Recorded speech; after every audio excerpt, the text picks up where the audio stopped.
प्रकाशित कर दिया। वो चंद्रशेखर की संदर्भ दीपिका टीका राष्ट्रीय पांडुलिपि मिशन से निकल चुकी है। दूसरी टीका भी मैंने लंदन से मंगवाई और रसिक मनोरमा नाम की जो टीका है उसका संपादन चल रहा है, बंगाली में है वो। और कश्मीर की वासना पर कोई टीका है या नहीं अभी तक ज्ञात नहीं है, हो सकती है कहीं कोई पांडुलिपि ग्रंथ भंडार में। तो इतना दूसरा जो शाकुंतल के नाम पर काम हुआ है अभी तक, सर विलियम जोन्स ने जो कहा उससे बाद 200-250 साल की कालावधि में क्या हुआ है शाकुंतल के नाम पर, उसका एक ब्यौरा है, एक सर्वे आपके पास में रख रहा हूं। तो एक टिकाऊ का प्रकाशन हुआ है। तीसरा जो कार्य हुआ है, इन संपादनों के साथ साथ प्रीफेस में कुछ परामर्श होते रहे हैं। उसमें से प्रथम पक्ष ऐसा हमारे सामने आके खड़ा है कि देवनागरी वाचना का पाठ ही श्रद्धेय पाठ है, क्योंकि उसमें व्यंजना विलास ठीक तरह से हम देख सकते हैं। कालिदास की शैली के अनुरूप जो पाठ हो सकता है वो देवनागरी वर्जन में उपलब्ध है। ये प्रथम पक्ष है।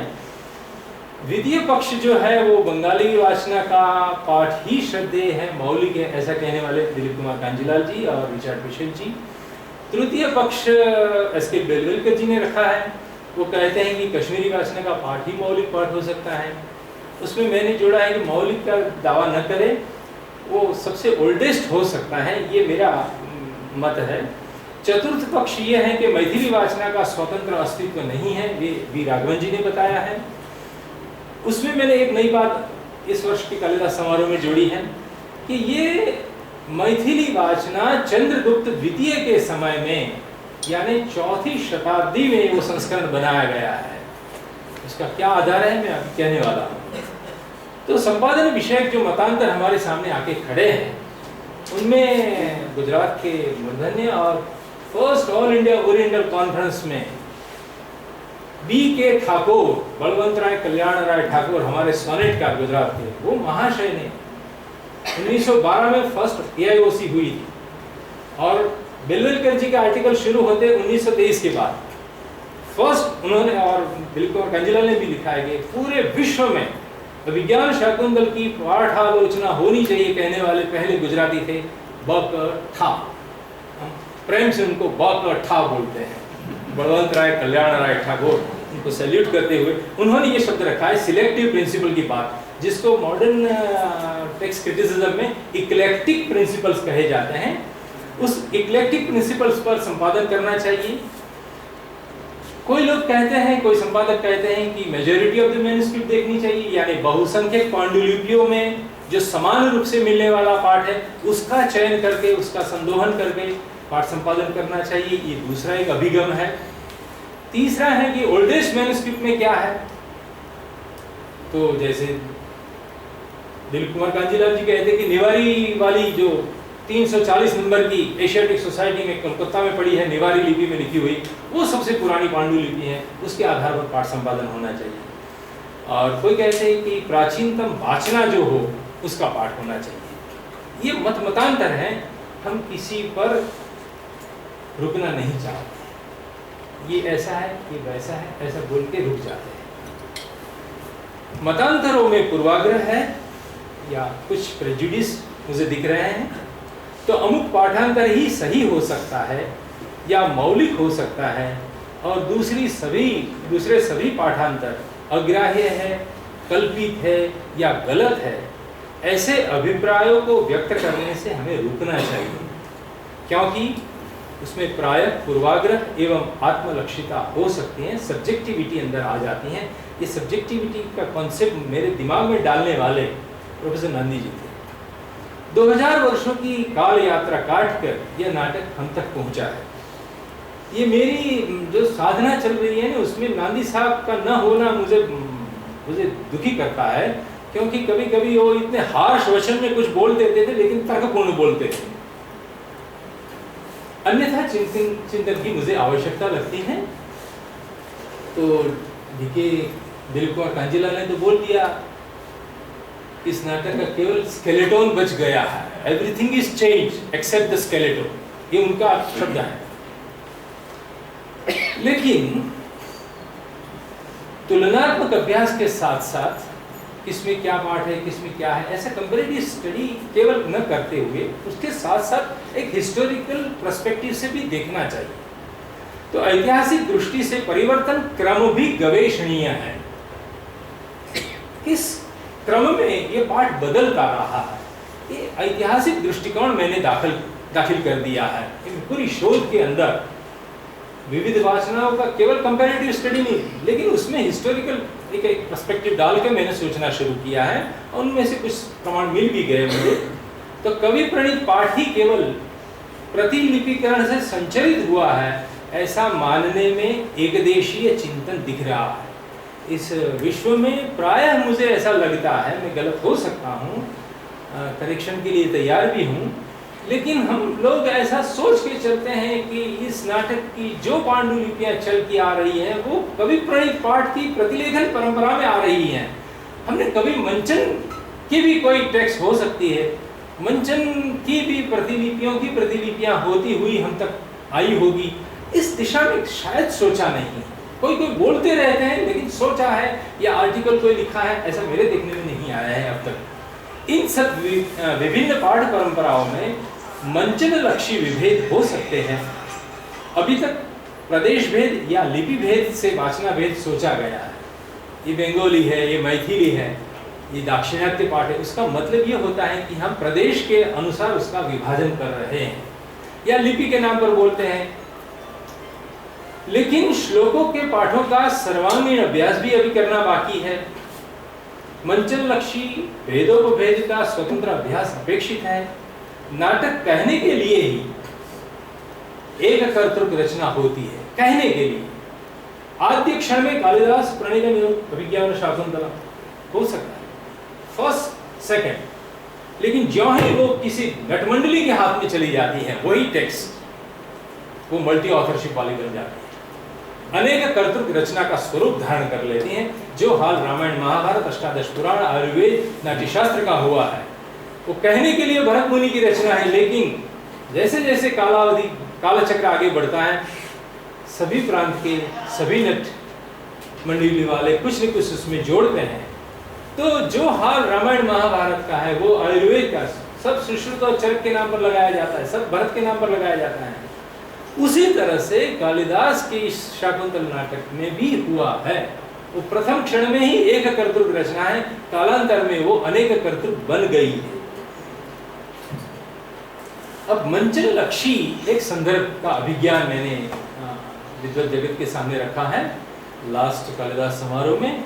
वो ऐसा है कि मैथिली वाचना की पांडुलिपियां, वो मिथिला संस्करण तो है ही, लेकिन नेपाल से मैंने ताड़पत्र पर लिखी हुई मैथिली वाचनी की पांडुलिपि प्राप्त की, और बाद में धर्मानंद कोसांबी जी ने भी कुछ मैथिली वाचना की पांडुलिपियां एकत्र की थी, जो उन्होंने काका साहब कालेलकर को दिया, और आज के दिल्ली के संग्रह में वो संग्रहित है। वहां से मुझे रमेश भारद्वाज जी ने दिलवाई, दिल्ली वाले एचओडी ने। तो इन सब मैथिली पांडुलिपियों को देखने के बाद एक बात मेरे मन में स्पष्ट होने लगी है, उसमें ये आरंभ में आती। नॉर्मल तो हम इतना ही पढ़ते हैं कि अभिरूप भूयिष्ठा परिषदीय, आप जो देखने आए हैं वो सब लर्नेड है, सरदय है। आज कालिदास ग्रथित वस्तुना नवीन नाटकेन उपस्थातव्यम अस्माभिः इत्यादि हम पढ़ते हैं, लेकिन वो अभिरूप भूयिष्ठा किसकी, ये बात केवल मैथिली वाचना वाली पांडुलिपियों में मिलती है। उसमें ऐसा लिखा है, रसभाव विशेष दीक्षा गुरु साहसांकस्य श्री विक्रमादित्यस्य अभिरूप भूयिष्ठा परिषदीय। कौन है ये साहसांक, कौन है ये विक्रमादित्य, कौन है ये रसभाव विशेष दीक्षा गुरु? उसका क्लू मिलता है हर्षचरित में। हर्षचरित पढ़ाने का सौभाग्य मिला था, लेकिन अभ्यासक्रम तो सीमित होते हैं, प्रथम और द्वितीय उच्छ्वास भी होते हैं। नादी साहब कभी कभी डांट देते थे कि जितना कोर्स में रखा इतना ही पढ़ता है, तो ज़्यादा नहीं पढ़ता है। तो नादी साहब की डांट पर हमने कदाचित पूरा हर्षचरित भी पढ़ लिया।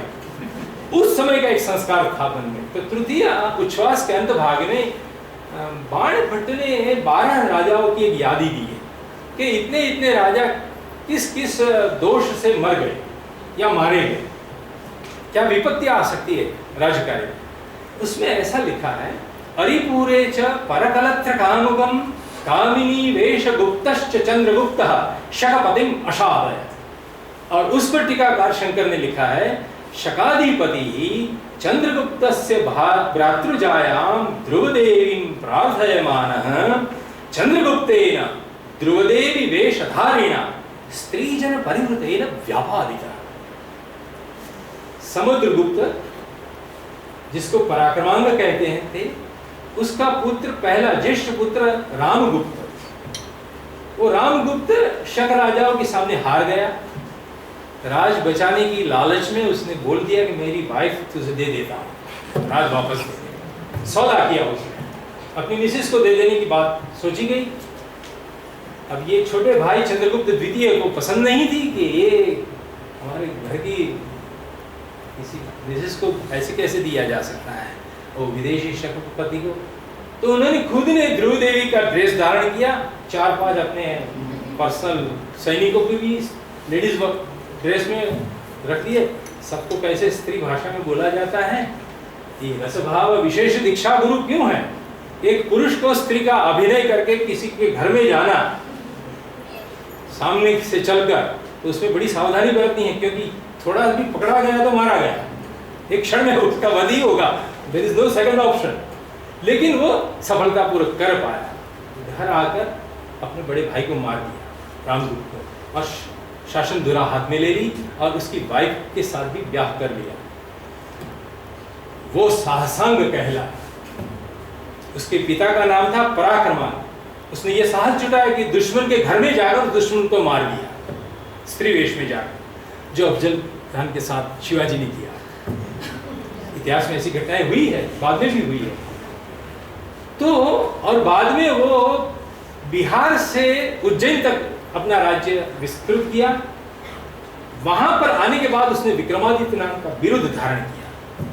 इसी बात का संदर्भ ये मिथिला की पांडुलिपियों में मिलता है। रसभाव विशेष दीक्षा गुरु साहसांकस्य श्री विक्रमादित्यस्य अभिरूप भूयिष्ठा परिषदीय।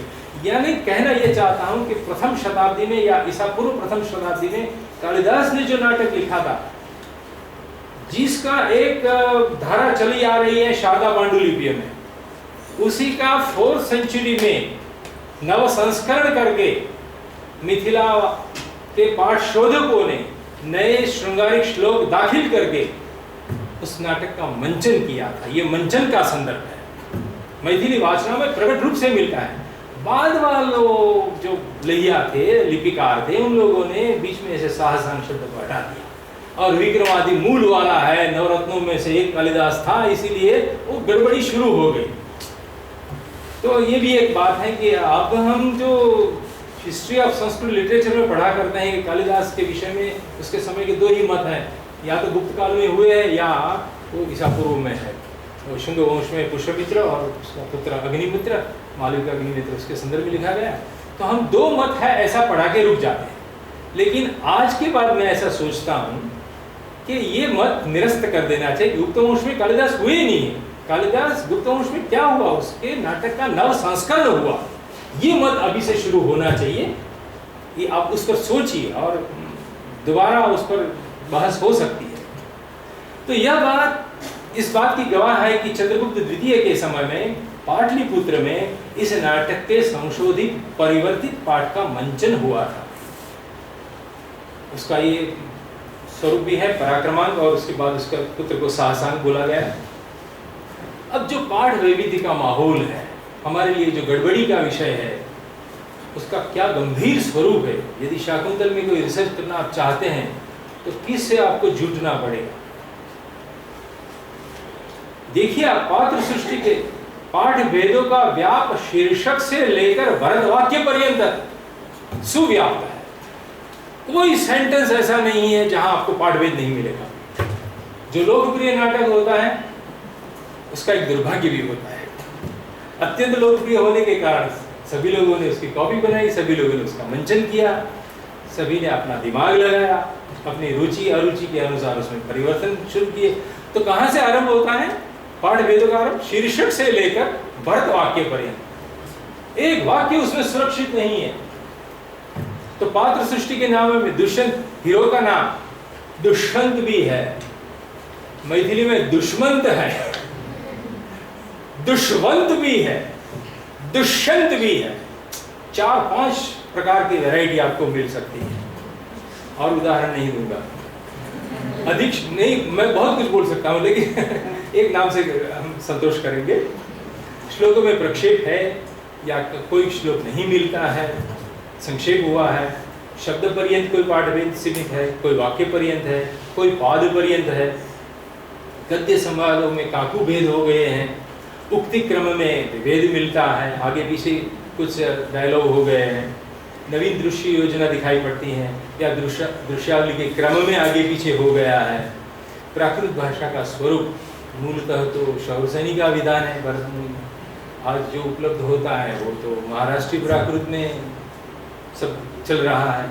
रंग सूचनाओं में कम ज़्यादा का माहौल दिख रहा है।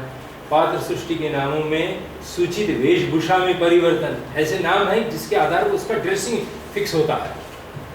तो प्रवेशक आदि, जिसको विष्कम्भोग बोला है उसको किसी ने प्रवेशक कहा है, इत्यादि इत्यादि।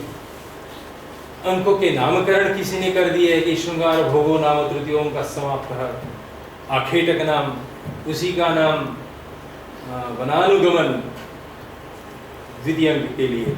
तो जीव जंतुओं के नाम, स्थल के नाम, खान पान के नाम, रोग और वनस्पति के नामों में भी भेद है। इतनी माइन्यूट आप एनालिसिस करते जाएंगे तो शाकुंतल में इतनी सारी आपत्तियां हैं। भल्लुक भी आएगा, वृक्ष भी आएगा, बिडाल गुहित मुशक भी आएगा, न जाने कितने कितने वैरायटी, छोटे छोटे जीव जंतुओं के नामों में भी परिवर्तन होते रहते। ये स्थानिक भेद ही हो सकते हैं, मंचन के समय पर किए गए परिवर्तन हो सकते हैं। तो इन विभिन्न प्रकार के जो पाठ भेद हमारे सामने हैं, उनको हम यदि लॉजिकल लेवल पर क्लासिफाइड करना चाहें तो एक काव्यगत सौंदर्य से जुड़े हुए पाठ परिवर्तन हैं, कुछ मंचन की प्रस्तुति के साथ जुड़े हुए परिवर्तन हैं। जैसे कि शुरू में ही कहा जाता है कि भाई वो सूत्रधार जब नदी गीत प्रस्तुत हो जाता है ग्रीष्म ऋतु का, ईषद ईषद चुंबितानी या क्षण चुंबितानी, बात में कहते हैं कि रागबद्ध सर्व को आलिखित रंग। हाँ, मैं तो भूल गया क्या प्रस्तुत करना था। कथमत प्रकरण आश्रितेन आराधया, ये अभिरूप भूयिष्ठा को कौन सा प्रकरण खेल के खुश करना है। बंगाली और मिथिला में मिलता है कथमम प्रयोग आश्रितेन आराधया, क्योंकि प्रकरण तो 10 अंक का होता है। अब इन दोनों में भी गंभीर व्यंजना पड़ी है। यदि नटी के गीत से रागबद्ध चित्तवृत्ति वाला हो गया है, तो रागबद्ध चित्तवृत्ति होने पर दुष्यंत क्या हुआ, वो भी शकुंतला को भूल गया। तो विस्मृति का ये नाटक है, उसका एक मिनिएचर ड्रामा प्रस्तावना में रखा गया है। इसीलिए वो पहले तो बोल दिया था कि कालिदास कथित वस्तुना नवेन नाटकेन उपस्थापय, नाटक खेलना है, बोला है वो। वही सूत्रधार पूछ रहा है कथमत प्रकरण आश्रितेन आराधया, यानी विस्मृति का ये नाटक है, वो हमको एक व्यंजना से बताया जा रहा है। अब लेकिन ये तो प्रश्न होगा, क्योंकि कोई पांडुलिपि में प्रयोग शब्द भी मिलता है। सदाशिव जी आपत्ति तो वहां तक पहुंच गई, साउथ इंडिया की जो पांडुलिपियां देखने लगा तो उन लोगों ने दोनों का मिश्रण किया। प्रयोग करने शब्द में प्रयोग भी है, प्रकरण भी है। एक तीसरा वर्ड में ऐसा भी चल पड़ा है हमारे बीच में।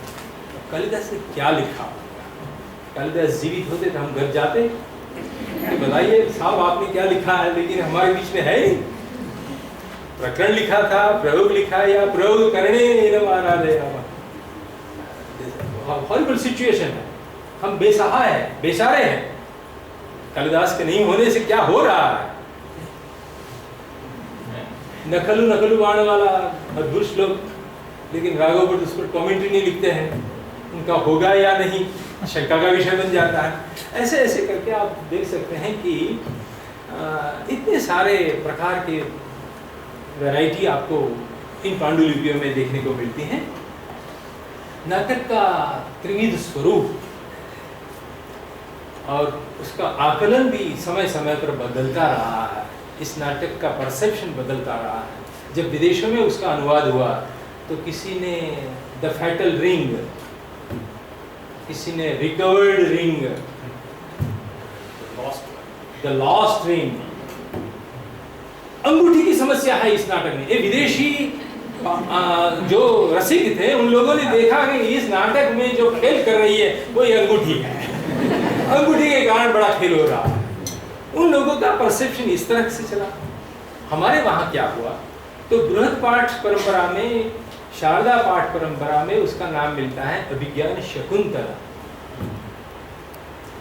अभिज्ञान पुरस्सरा या शकुंतला यत्र वर्ण्यते सा अभिज्ञान शकुंतला।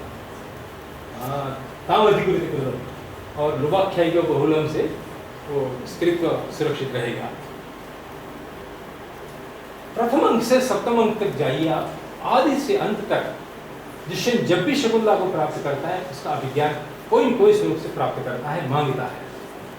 वो केवल पंचम अंक की घटना नहीं, आदि से अंत तक आप जाइए। तो अभिज्ञान पुरस्सरा ये मेरा इंटरप्रिटेशन है।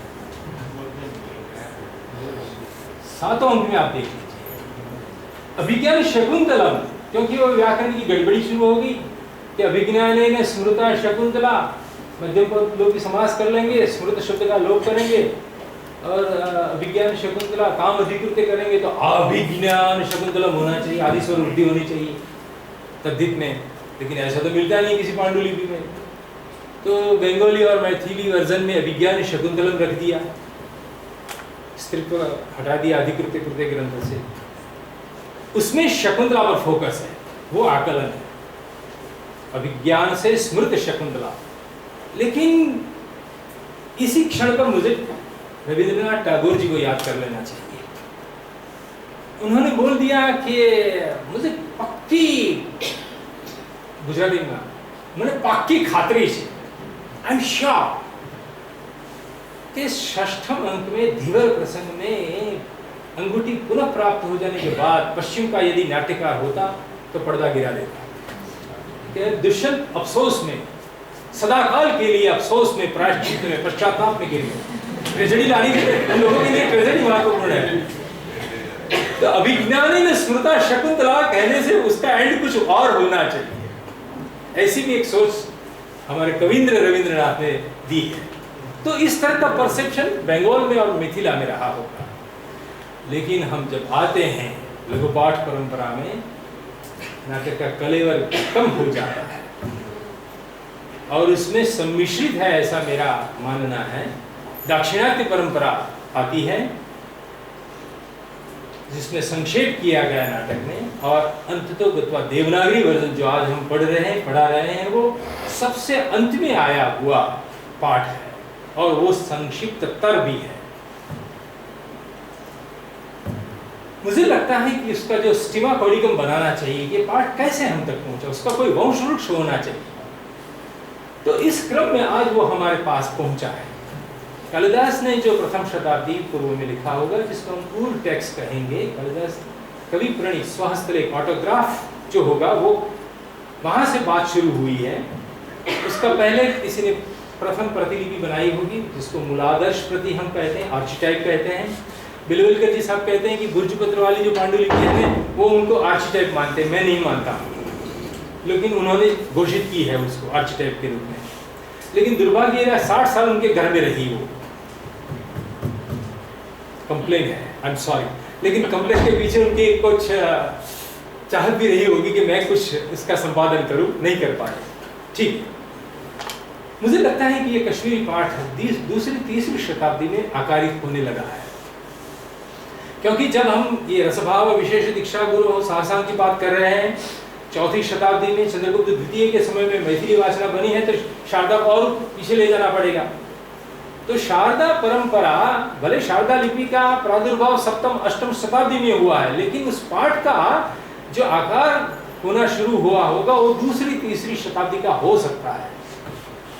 चौथी शताब्दी में मैथिली वाचना आती है और उस तरह से सप्तम शताब्दी वाली वर्तमान में जो 5 पांडुलिपियां मिली हैं मुझे ऑक्सफोर्ड वगैरह से, वो पाठ उस मैथिली में कुछ परिवर्तन करके बंगाली वाचना का बृहत्तम पाठ है।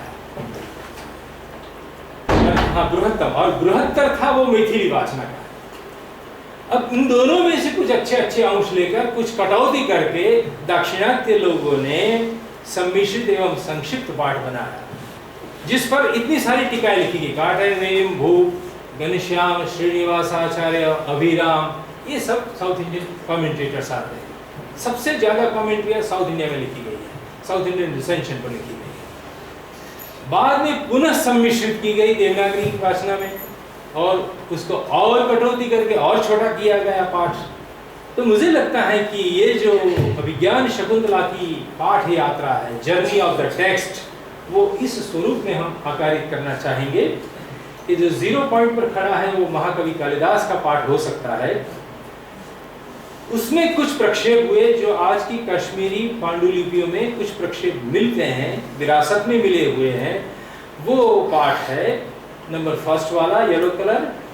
बाद में मैथिली पाठ बना, बृहद से बृहत्तर पाठ बना, और ग्रीन में बंगाली वर्जन में बृहत्तम पाठ बना। और उसके बाद सबसे बड़ी कोई कैंची लेके आया और नाटक में बड़ा घात कर दिया, दाक्षिणात्य पाठ बना दिया, और उसमें और कैंची चलाई, एकदम सुष्ठु पाठ बना के देवनागरी पाठ बना दिया। और हम लोग उससे आनंदित हैं, अपने मस्तक पर रख के खुश खुश होके पढ़ते हैं कि कालिदास ने क्या बढ़िया लिख दिया है। हम अभी कालिदास से बहुत दूर हैं। मेरे हिसाब से ये 14वीं शताब्दी का पाठ हम लोग पढ़ रहे हैं, पढ़ा रहे हैं, देवनागरी पाठ। हम कालिदास से इतने पिछड़ गए हैं। अब मेरा कहना जो है कि ये रंगावृत्तियाँ हैं, उसका मुझे समर्थन करना पड़ेगा, उसके कुछ प्रमाण देने पड़ेंगे। ऐसे कहने से बात नहीं चलेगी, वैरायटी ऑफ वेराइट्स दिखाने से बात नहीं बनेगी। पर्टिकुलर मंचन लक्षी भेद कहाँ है, प्रत्येक अंक से लेकर यहाँ कुछ नमूने के तौर पर कहा गया है, दिमाग में बहुत कुछ ज़्यादा है, जो इस व्याख्यान में आप कुछ अंश देख पाएंगे। तो देखिए कश्मीरी वाचना में क्या मजा की है। दुष्यंत आया कण्व के आश्रम में, कण्व मुनि तो है नहीं, 3 बालिकाएं वृक्ष सिंचन कर रही हैं, दूर से सुन रहा है कि इसी कन्याओं का आलाप है, लड़कियों की बातचीत चल रही है, चलो छिप के सुन ले क्या बात हो रही है। तो निर्वर्ण सकौतुकम कथम यम सा कण्वतु एता, ये कश्मीरी पाठ है। वो रिकॉग्नाइज करता है कि ये 3 युवतियां जो यहाँ जल सिंचन कर रही है, उनमें से पर्टिकुलर ये शकुंतला है। इनको बाहर ही कहा गया है कि कण्व मुनि यद्यपि अस्याः कन्यायाः विरह शमनार्थम सोमतीर्थं गतः, लेकिन जो बेटी है ना उनकी, तो अतिथि सत्कार विनियुज्य, शकुंतला को अतिथि सत्कार का कार्य सौंप के कण्व मुनि गए हैं। तो अब रिकॉग्नाइज, हाँ वो लड़की है शकुंतला जिसके मत्थे पर ये भार है कि अतिथि सत्कार उनको करना है। देखते ही लेकिन वो बोल पड़ता है, शुद्धांत दुर्लभमिदं वपुः आश्रमवासिनो यदि जनस्य दूरीकृता खलु गुणैरुद्यान लता वनलता। ये वनलताओं ने तो जो रानीवास में बैठी है वो सब उद्यान लता है, लाली लिपस्टिक करके कांजीवरम पहन के बहनी है, ब्यूटी पार्लर में होके आई है, वो उद्यान लता है। लेकिन ये नेचुरल फॉर्म में जो शकुंतला खड़ी है वो वनलता है। शुद्धांत दुर्लभमिदं, रानीवास में प्राप्त होने वाला ये रूप नहीं है। लेकिन ये श्लोक स्थानांतरित हुआ है, यदि साहब समझ गए हैं कि कहाँ से कहाँ उठा के श्लोक को कहाँ डाल दिया। शकुंतला बोलती है कि एष वातेरित पल्लवांगुलिभिः त्वरयति इव माम बकुल वृक्षः। देवनागरी में केसर वृक्ष है, ये बकुल वृक्ष मुझे बुला रहा है कि ऐसे ऐसे आओ मेरे पास, मुझे पानी पिलाओ। पल्लवांगुलिभिः, तो शकुंतला यावदेनम संभाव्य में, चलो बकुल वृक्ष को पहले पानी पिला लेते हैं। ऐसा करके वो चल के 3 अपनी 2 सहेलियों को छोड़ के किसी वृक्ष के पास जाती है, जिस वृक्ष के पीछे दुष्यंत खड़ा है। इसीलिए कश्मीरी पाठ में ब्रैकेट में रंग सूचना दी जाती है, रागनः सन्निकर्षम आगच्छ। ठीक पेड़ है, पेड़ के पीछे दुष्यंत है, उसके पास शकुंतला। वहां जाके वो कंप्लेन करती कि अरे ये देखो ना, ये प्रेमवदा बड़ी नाउटी है। नहीं, पहले तो राजा ने रिएक्शन दिया कि असाधु दर्शित वहां इतनी बढ़िया लड़की और उसको ऐसा काम दिया गया, ये तो ठीक नहीं है। इदम किल अव्याज मनोहरम इत्यादि, ये वल्कल में लपेटी हुई कन्या है, उसको ऐसा काम दिया। तब शकुंतला बोलती, हला अनसूये अतिपिनद्धेन प्रेमवदया वल्कलेन नियंत्रितास्मि तच्छिथिलयतावदेन। ये मेरे बल को थोड़ा ढीला कर दो। अब दुष्यंत ठीक पीछे ही खड़ा है, वहां ऐसे देखेगा वो। शकुंतला को दुष्यंत सन्निधि में लाकर बलकल शिथिलीकरण होता है कश्मीरी स्टेज पर। हम देवनागरी देखते हैं तो एक कोने पर राजा खड़ा है, दूसरे कोने में 3 सहेलियां हैं, वहां पर वो शिथिलीकरण का कार्य होता है। क्या अंतर है? वो केवल मंचन लक्षी विशेषता है, रागिणः सन्निकर्षमागच्छति। तो आप देखिए ततः प्रविशति इत्यादि करके 2 स्टेज की सिचुएशन अलग है। देवनागरी और दाक्षिणात्य में एक कोने में 3 सहेलियां जल सिंचन कर रही हैं, राजा दूसरे कोने पर खड़ा है स्टेज पर। द्वितीय अंक में हम एक नमूने के तौर पर देखें,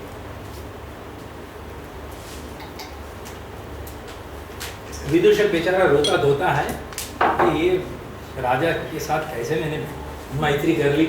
वो तो लड्डू का चाहक होता है ब्राह्मण होने के कारण, और यहाँ तो शूल्यमांस भूयिष्ठ आहारो वश्यते कदूषणानि नदीगिरी जलानि पीयन्ते। शिकार में साथ में जाना, राजा को कंपनी देना, तो उसमें तो आपत्तियां होती है ना, खाने पीने का ठिकाना नहीं रहता है। बाद में देखता हाँ आया मेरा मित्र आ गया। कश्मीरी वाचन में क्या लिखा है? ततः प्रविशति यथा निर्दिष्टो राजा। अब राजा की एंट्री हो रही है।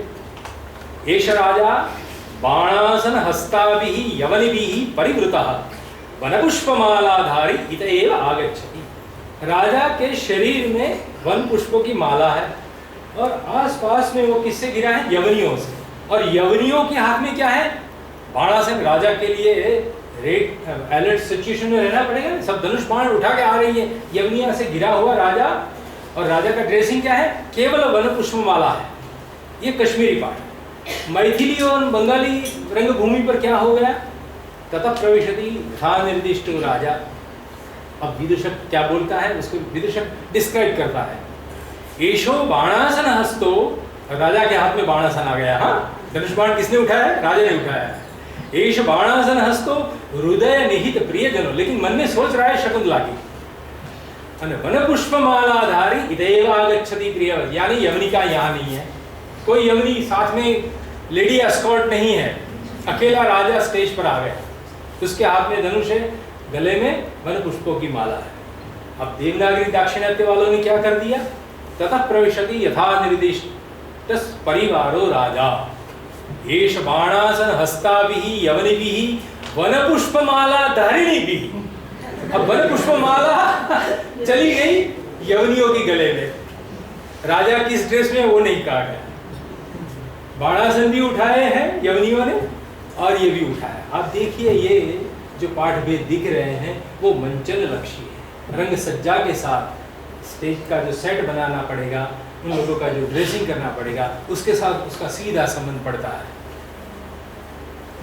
तो काकू भेद से प्रस्तुति भेद का एक उदाहरण मैं देना चाहूँगा कि मैथिली एवं बंगाली वाचना में जैसे जैसे आगे बात बढ़ती हैं तो राजा कहते चलो शकुंतला देखनी है। अच्छा, शकुंतला दिखाएंगे?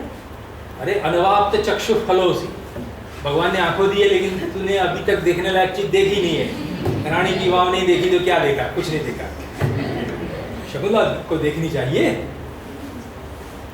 तो विदूषक मन में निश्चित कर लेता है कि इस राजा को प्रेमालाप में आगे नहीं बढ़ने देना है। भवतु न अस्य प्रसरम वर्धयिष्यामि, ये उसकी प्रेम कहानी में हमें कोई इंटरेस्ट नहीं है। प्रकाशोक्ति आती है, ओहो यतसा तापस कन्यका अनभ्यर्थनीया ततया किम दृष्टया। ये तो तापस की एक साधु बाबा की लड़की है, उसको वैसे ही आप शादी नहीं करेंगे? आप तो राजा हैं, क्षत्रिय हैं, तो आपके लिए तो वो ग्राह्य नहीं है, उसको देखने से क्या फायदा? यदि साथ तापस कन्या अनभ्यर्थनीय, राजा की मैरिज की योग्यता है ही नहीं, छोड़ दो उसको, देखा नहीं है। राजा कहते मूर्ख, निराकृत निमेषाभिः नेत्रपंक्तिभिः उन्मुखः नवाम इंदुकलाम लोकः केन भावेन पश्यति। ऐसा थोड़ा है कि मैरिज के लिए किसी लड़की को देखी जाती है। कोई अच्छी चीज है तो देख भी लेनी चाहिए। जैसे दूज का चांद प्राप्त तो होता नहीं है किसी को भी, लेकिन देखने का मन तो होता है सबको। नवाम इंदुकलाम, देखने लायक चीज है। अब देवनागरी दाक्षिणात्य में क्या है? विदूषक कहते हैं भवतु अस्यावसरम न दास्य, उसको बोलने का मौका नहीं मिला।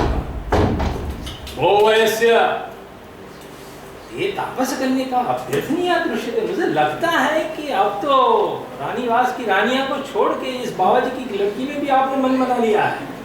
देखिए इसका टोन बदल गया। टोन बदलने से नवाब इंदु कलाम वाला श्लोक भी निकालने की गुंजाइश हो गई। यदि आपका मन उसमें जुड़ गया है, तापस कन्या को भी आप लालची होके चाह रहे हैं, मुझे लगता है कि आप कुछ बिगड़ गए, आप मार्ग से हट गए हैं, भटक गए हैं। राजा कहते मूर्ख सखे न परिहारीय वस्तुनि पौरवाणाम मनः प्रवर्तते। ऐसा नहीं है, हम अच्छी चीज के लिए ही मन करते हैं क्योंकि हम पूर्ववंश के हैं, हम क्षत्रिय हैं इत्यादि करके वो बात आगे बढ़ाता है। लेकिन अभ्यर्थनीय अनभ्यर्थनीय में जो काकु भेद है, पूरी परिस्थिति बदल जाती है। अब तृतीय अंक जो है वो प्रधान चीज है। लघु पाठ वाली यानी दाक्षिणात्य और देवनागरी जो शाकुंतल की आवृत्तियां चल रही हैं, उसमें तीसरे अंक का जो प्रमाण है, इयत्ता है, वो 24 से 26 श्लोक वाला पाठ हम पढ़ा रहे हैं। लेकिन बृहद पाठ में हम देखेंगे तो देयर आर 41 स्टांजास। उससे मालूम हो जाएगा कि बीच वाले कितने श्लोक हटे हैं और श्लोक के साथ आगे पीछे वाले गद्य संवाद भी हटाए गए होंगे, तब इतना कलेवर कम हो जाएगा। जिसमें प्रणयी युगल का मिलन निरूपित करने वाले दो दृश्य, जिसमें क्या चीज है, तो दुष्यंत शकुंतला के हाथ में मृणाल वलय पहना था। हम जानते हैं कि कोई पुरुष यदि स्त्री के हाथ में कुछ पहना देता है तो वो एक कमिटमेंट है, एक दाम्पत्य जीवन का आरंभ है वहां पर। तो एक नाजुक दृश्य है। और बाद में वो पूछता है, बार बार निकाल के पहना कर, अरे और ठीक पहनाना है, और ठीक, क्योंकि उसका हाथ छोड़ना नहीं है शकुंतला को। तो दुष्यंत 2-3 बार पहनाता है। बाद में पूछता है कि जरा थोड़ा अप्रिशिएट तो करो यार, कैसा लगता है आपको? और ये कहां से पवन आ गया? शकुंतला अपने कानों में पुष्प पहनती थी, तो पुष्प की पराग रस से उसकी नेत्र दृष्टि कलुषित हो गई, तो मैं ठीक नहीं देख पाती हूँ। अच्छा ऐसा हुआ, आओ नजदीक आओ, मेरे वदन मारुत से तेरी नेत्र दृष्टि को मैं प्रमार्जित कर देता हूँ। शकुंतला कहती डर लगता है नजदीक जाने में, और भी कुछ कर लेगा तो सहज प्रेम संचार का, सही संवलन का जो दो दृश्य है, इन तीनों वासनाओं में आकारित होता है। कश्मीरी में है, मैथिली में है, और हम उनसे वंचित हैं। अभी तक हमने वो सीन देखे नहीं, क्या है उसमें। तो संक्षेप या प्रक्षेप के विवाद में न जाए तो भी विविध प्रस्तुतियों को हमें मानना पड़ेगा कि एक ही सीन दो तरह से इस देश में अभिनीत किया गया है। दाक्षिणात्य एवं देवनागरी में अति संक्षेप हुआ है, उसका क्या सबूत है? कैसे मानेंगे कि मूल में था और बाद में कट गया है? कोई ऐसा भी कह सकता है ये प्रक्षिप्त है, मूल में तो कवि ने लघु पाठ ही लिखा था, ऐसा भी कोई आक्षेप कर सकता है। लेकिन मैं कहता हूं कि नहीं, मूल में तो बृहद पाठ था और संक्षेप बाद में हुआ है, उसका सबूत मूल में पड़ा है। राजा कहते सुंदरी, शकुंतला बाहर चली जाना चाहती है, लता वाले से बाहर निकलना चाहती है। अनिर्वाण होती है, अभी दिन खत्म नहीं हुआ है। ये चिते शरीरावस्था उत्सृज्य कुसुम शयनम नलिनीदल कल्पित स्तनावरणम कथम आतपे गमिष्यसि परिपादा पेलवे रंगई। आतप, इतनी कड़ी धूप चल रही है, 1:30 बजे का टाइम है, 12-1:30 घंटा हो रहा है, बाहर जाके क्या करेगी? बलादेनाम निवर्तयति, हाथ पकड़ के उसको वापस खींच लेता है दुष्यंत। शकुंतला बोलती है पौरव रक्षा विनय मदन संतप्तापि न खलु आत्मनः प्रभवाम। राजा कहते हैं भीरु अलम गुरुजन भय, पिताजी से डरने की कोई जरूरत नहीं है, शादी कर लो, बाद में पापा हाँ कहने वाले ही है। दृष्ट्वा च ते विदित धर्मा तत्र भवान् न दोषं ग्रहीष्यति कुलपतिः अपि च गान्धर्वेण विवाहेन बह्वयो राजऋषिकन्यकाः परिणीताः ताः पितृभिश्चाभिनन्दिताः। बाद में पापा हाँ कहते ही है। तो सिखा पटा रहा है मुंचतावन्ना भूयो भी सखी जन्म। हाँ बात तो ठीक है, लेकिन एक बार सहेली को पूछ लूँ जरा, कम से कम फ्रेंड से थोड़ा परामर्श कर लूँ कि लव मैरिज में आगे बढ़ना है या नहीं बढ़ना है। राजा कहते बहुत तो मोक्ष में छोड़ देंगे, लेकिन कब छोड़ोगे? तो राजा कहते हैं कि अपरिक्षित कोमल से यावत अदरस्य गृह्यते, एक अदरोष्ट का पान कर लो, बाद में छोड़ देता हूँ। उसी समय नेपथ्य, वो सिद्ध दिखाना नहीं है स्टेज पर, उसी समय नेपथ्य से उक्ति आती है, चक्रवाग वधुके आमंत्र स्वसहचरम उपस्थिता रजनी। अभी 6 संवाद पहले तो कहा जा रहा है कि 1:30 बजे का टाइम है, कथम आतपे गमिष्यसि, केवल 6 संवाद में हमको कहा जा रहा है उपस्थिता रजनी। यही सबूत है कि बीच में से कुछ निकल गया। ये समय विसंगति की और ध्यान आकृष्ट करने वाले प्रोफेसर एस.के. बेलवेलकर जी थे। फर्स्ट टाइम उन्होंने लिखा, लेकिन वो आर्टिकल विदेशों में छपा, इसीलिए किसी के ध्यान में नहीं आया। मुझे उनका ऋण स्वीकार करते हुए ये कहना चाहिए, उसी मार्ग पर हमने चिंतन जब शुरू किया आगे, तो हमारे ध्यान में भी एक नई बात आ गई। संक्षेप का एक अदृष्ट पद चिन्ह ध्यान में आ गया है। तृतीय अंक के उपांत्य श्लोक में, लास्ट बट 1 में, तस्या पुष्पमयी शरीर ललिता शय्या शीलायाम, गौतमी आके ले गई शकुंतला को। अब लता वलय में दुष्यंत अकेला खड़ा है, क्या बोल रहा है, यहां से बाहर कैसे नहीं? तू नहीं, लेकिन तेरी फोटो तो है। शकुंतला के कुछ चिन्ह यहाँ पड़े हैं, उसको छोड़ के मैं कैसे जाऊं?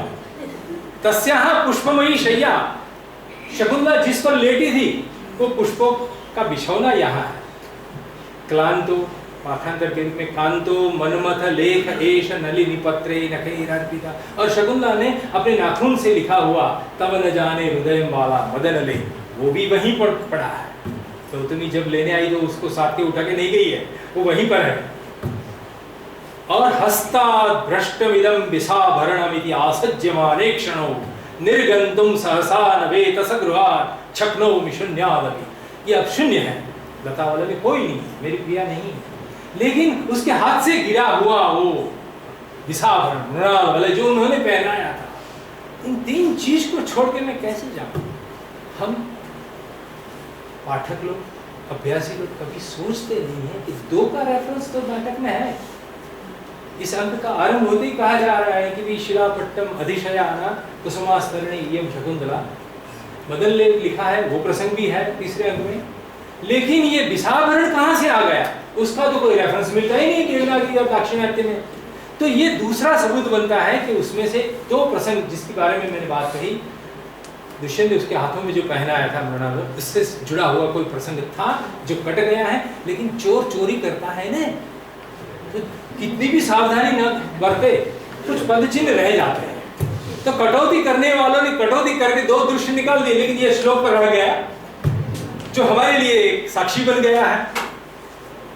तो शकुंतला के हाथ में से गिरा जो विसाभरण है, उससे संबद्ध एक भी प्रसंग देवनागरी एवं दाक्षिणात्य वाचनाओं के पाठ में उपलब्ध नहीं होता है। नाटक में किसी बीन उपयोगी चीज का निर्देश मान्य नहीं है, जो भी कहा जाएगा उसके साथ जुड़ा कोई प्रसंग होना ही चाहिए। यदि 3 आइटम है तो 3 से 7 संबद्ध कोई न कोई प्रसंग होना ही चाहिए। ये नाटक मात्र का यूनिवर्सल नियम है। अब देखिए कुसुम शयना शकुंतला वाला जो दृश्य है, शकुंतला को सुलाई भरत मुनि के विरुद्ध जाकर कालिदास ने। शयन एक स्थिति होती है, सुषुप्ति अलग होती है। सुषुप्त नहीं है शकुंतला, लेटी हुई है। भरत मुनि ने रंगमंच पर शयन की मनाही की है, लेकिन उस मनाही शयन का भी अब अर्थ करना पड़ेगा कि सुषुप्ति का निषेध है कि केवल लेटी हुई अवस्था का भी निषेध है।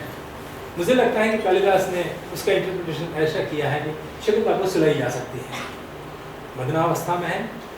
सहेलियों को कह भी दिया है कि यतः प्रभुति तपोवन रक्षिता राजर्षि मया दृष्टः, तब से मेरी ये अवस्था है, यदि उसके साथ आज मुलाकात नहीं हो जाएगी, दुष्यंत के साथ बैठना नहीं होगा, तो अन्यथा सिंचतम में तिरोध, यानी वो काम की 10वीं अवस्था तक पहुंच गई है शकुंतला, इतनी गंभीर अवस्था में। इसीलिए तो उशिरानुलेपन वगैरह लाया जा रहा है, नलिनी पत्र वगैरह तृतीय अंक के आरंभ में कहा जाए, यानी गंभीर अवस्था में शकुंतला है, वहां से नाटक तृतीय अंक शुरू हो रहा है। तो शकुंतला कुसुमाच्छादित शिलातल पर लेटी होगी, तब उसको दोनों सहेलियां पवन झल रही है, नलिनी आर्द्र पत्रों से उसको पवन झल रही है। नलिनी दल पर मदन लेख लिखते समय भी वह लेटी रही है, तथा उसी शिलातल पर राजा को बिठाए जाने पर भी वह वहीं पर लेटी रहेगी।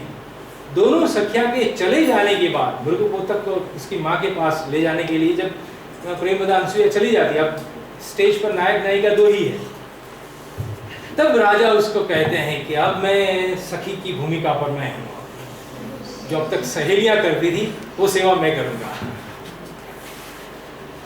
संवाहयामि चरणौ उत पद्मताम्रौ, कहो तो मैं आपको पंखा लगा दूं, या कहो तो आपकी चरण चंपी कर दूं।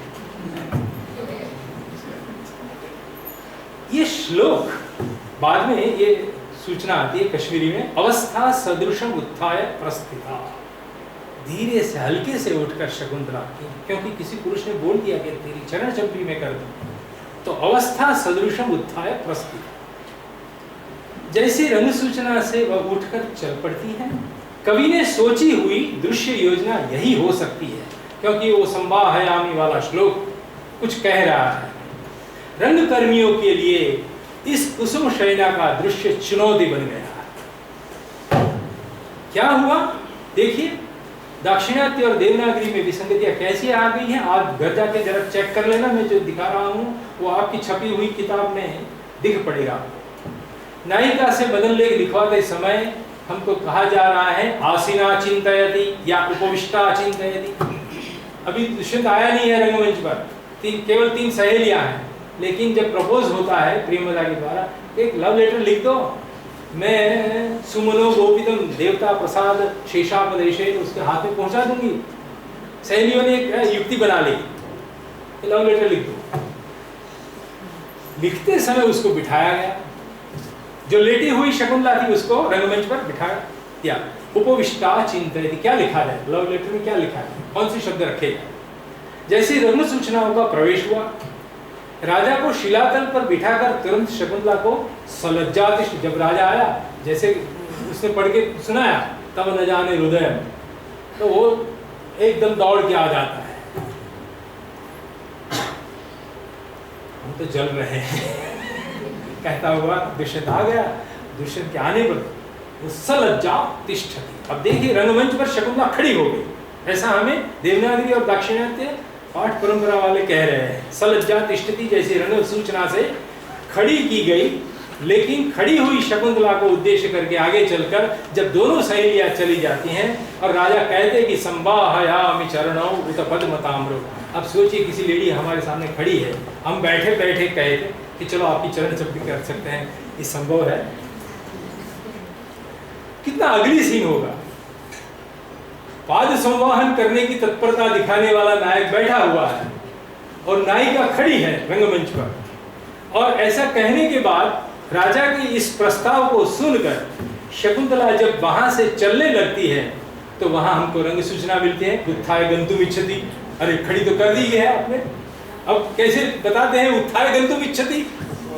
इस सेल्फ कॉन्ट्राडिक्टरी जो रंग सूचनाएं हैं वही इस बात का सबूत है कि मूल कुसुम शयना शकुंतला का दृश्य अखंड नहीं रहा है, अक्षुण्ण हम तक नहीं पहुंचा है।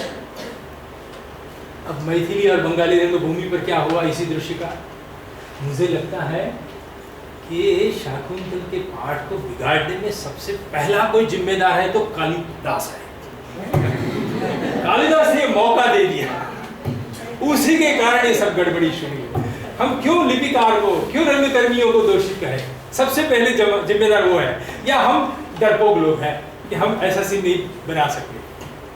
शकुंतला ने लेटी हुई अवस्था में मदन लेख लिखा है मैथिली पाठ के अनुसार। राजा को बैठने के लिए अब अनसुईया ने प्रपोज किया कि राजा जी आप आ गए हैं तो बैठिए बैठिए। अब राजा को बिठाना है, इसीलिए किंचित पादौ अपसारयति। शकुंतला ने लेटी हुई अवस्था में अपने पांव दोनों सिकुड़ लिए, थोड़ी जगह बना दी। 25% थोड़ी जगह देनी पड़ेगी नहीं राजा को बिठाने के लिए। अब शकुंतला के चरणों में वो बैठा है, दुष्यंत उसके चरणों के पास बैठा है। उसके बाद मेघवाता हतेव ग्रीष्म मयूरी की उपमा से सलज्जा तिष्ठति। मैथिली वालों ने भी राजा बैठे और जब राजा ने बोल दिया बातचीत में, द्वे एव में प्रतिष्ठे, मेरे कुल की 2 ही प्रतिष्ठा है। हाँ, वैसे तो रानियां बहुत हैं घर में, लेकिन युवयोर इयं सखी और ये समुद्र से घिरी पृथ्वी, ये 2 ही मेरी पत्नियां हैं। अच्छा, सहेलियों को तसल्ली हो गई कि हमारी सखी का भाग्य सुरक्षित है। तो उस सेंटेंस को सुन